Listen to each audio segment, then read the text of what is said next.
the chat. So we are going to we're going to move on here. As we're seeing. I see the Ganondorf icon. We've seen this before. This is Mattbro making another appearance on the screen, and the dwarf is in fact going to be let loose on Spritzy, as we're going to catch more losers round action. One person goes on, the other gets out. It will be the final destination for one of these two combatants as we go to FD for game one. And what a way to extend off of that neutral. Able to get 47% with 2 side Bs consecutively. I love the way that Mattbro has started off this game as well. Just you saw like how patient they were, just walking, shielding, just so that they'd be able to react and not take any hits from Toon Link as soon as possible. They're pacing this match super well. Especially considering the kind of matchup that this is. But Spritzy just dancing in the air with all of these buttons. Mattbro right now, I mean, holding on to a rather tenuous lead, but Spritzy again working their way back into it, trying to get Mattbro to be a little too committal. But you talk about overcommittal. Spritzy having no options left to get back there, holding on to that bomb for a little too long. That's going to cost them their first stock. I mean, what happened? Well, they slightly drifted out so that they would be able to avoid getting down it, and they thought that they'd be able to still, fade back in, but, Toon Link clearly doesn't have enough drift to be able to do something like that requires that much maneuverability. That's just like a nasty position to be in, and honestly, that's just like a universal problem with all the Links. They have very linear and exploitable recoveries. But speaking of exploitable recoveries, Spritzy with a fantastic punish, able to catch the air dodge onto the ledge and still get a conversion off of it. That was pretty clean.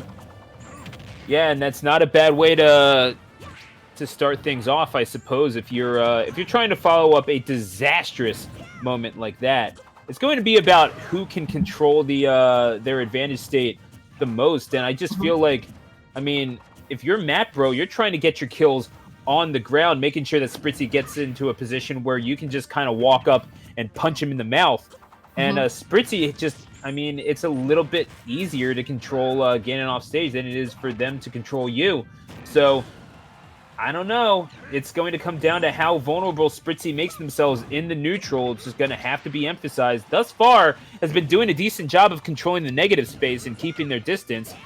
They see they're already rolling away and trying to... This option coverage. I mean, this option coverage is absurd. Look at this. The bomb. I didn't even see that bomb there to cover that. What is happening? Spritzy just chasing Mattbro all the way across the other ledges, just dealing this damage, covering the air dodge here.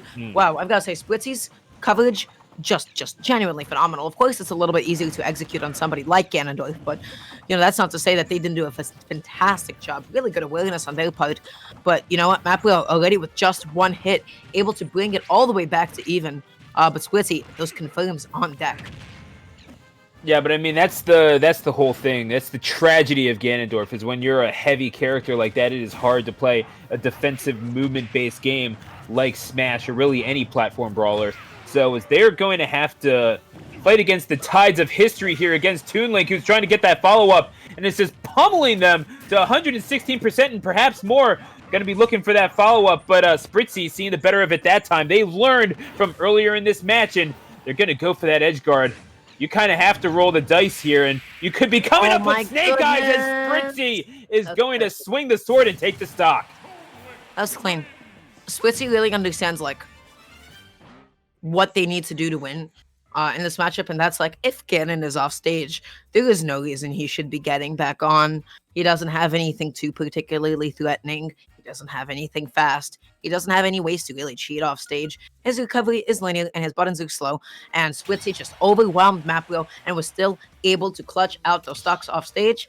That's really what, gave Spritzy the advantage this time around. That was just really, really clean. That was really good focused, reserved play. I feel like going into game 2, they need to be a little bit more mindful and neutral of how they're burning their double jump, because I feel like Mattbro was just really on the lookout for Spritzy to burn the resources or overcommit to a certain projectile so that Mattbro would just be able to run in and, hit through it and be able to just deal a lot of damage at once.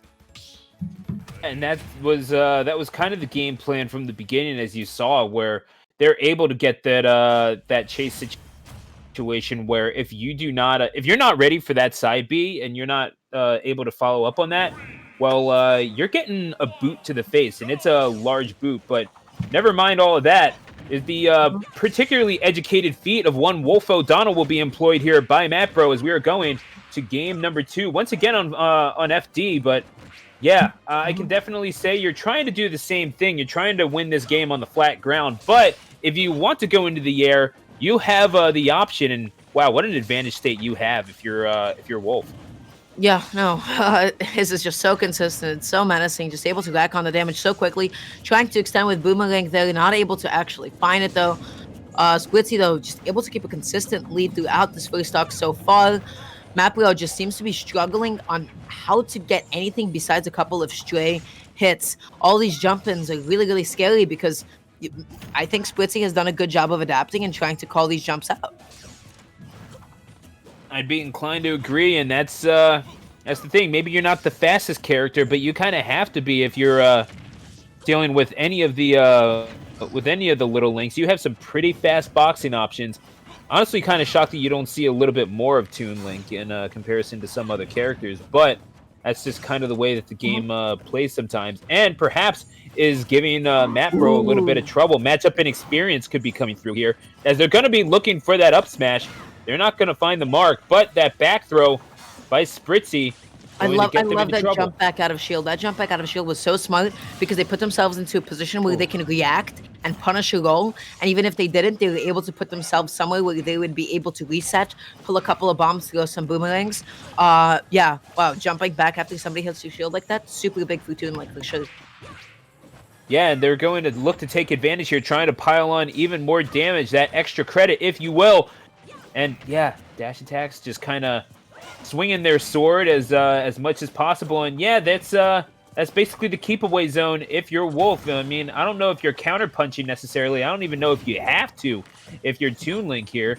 You're just kind of controlling the airspace and making sure that Wolf can't do anything aside from maybe laser and try to follow up on that. Wow, I gotta say, like, Spritzy's just doing such a good job of mixing up the movement as they land. Mattbro swinging and swinging, finally able to get a hit for once. And that was like out of like, what, 10, 11 attempts to try to catch Spritzy landing. But Spritzy just mixing it up, making themselves so mobile, really, really quick in the air, quick on their feet. Oh, and that's going to be the jab lock. Beautiful setup. Spritzy finds themselves one stock away. And you were talking about that. Mattbro is swinging quite a bit, but not hitting a whole lot. That is a bad enough average to get you sent down to AAA, young kid. But that's I'm kind of wondering, what does Mattbro need to do in order to employ a more efficient offense? Because if you're Toon Link, you don't have to do a whole lot. You can make this game a bomb bullet hell if you want to now. Yeah. I just feel like for the most part, like Mattbro isn't like baiting too many things or like or anticipating too many things. They're always just trying to call out one specific option from Spritzy. Look how many times they're going for falling nails, falling back hitters, falling nails, and they're just getting hit for it, hit for it, hit for it, hit for it, and only connecting it once. And you know, having that kind of rate of success, not exactly what you want to be looking for right now. I just think they need to be baiting more things. They need to be looking out for more things, like recognizing like when Spritzy is going to be going through those boomerangs, because if you can catch on to that, you can land with back here and try to hit through it. And you can hit with up air as well. Point to the skies, because Spritzy's going up, and they are continuing on. Loses round 5, and Mattbro will have to take their leave from this tournament at the hands of Spritzy, who wins this thing 2-0. Good stuff from that Toon Link, gotta say. Yeah, absolutely. Spritzy was just able to maneuver themselves super, super well. They were able to just set up really, really good traps and follow-ups just to be able to secure the stock. But I think most of all, Mattbro just struggled so hard to initiate until they've reached a point where they've tunnel visioned into doing the same approach. Full hop nair, full hop double jump back air, landing all these times. And all Spritzy was doing was looking, waiting, dashing back, and hitting them with something else. They just kept doing that over and over until Mattbro was eventually at kill percent, and they died for it.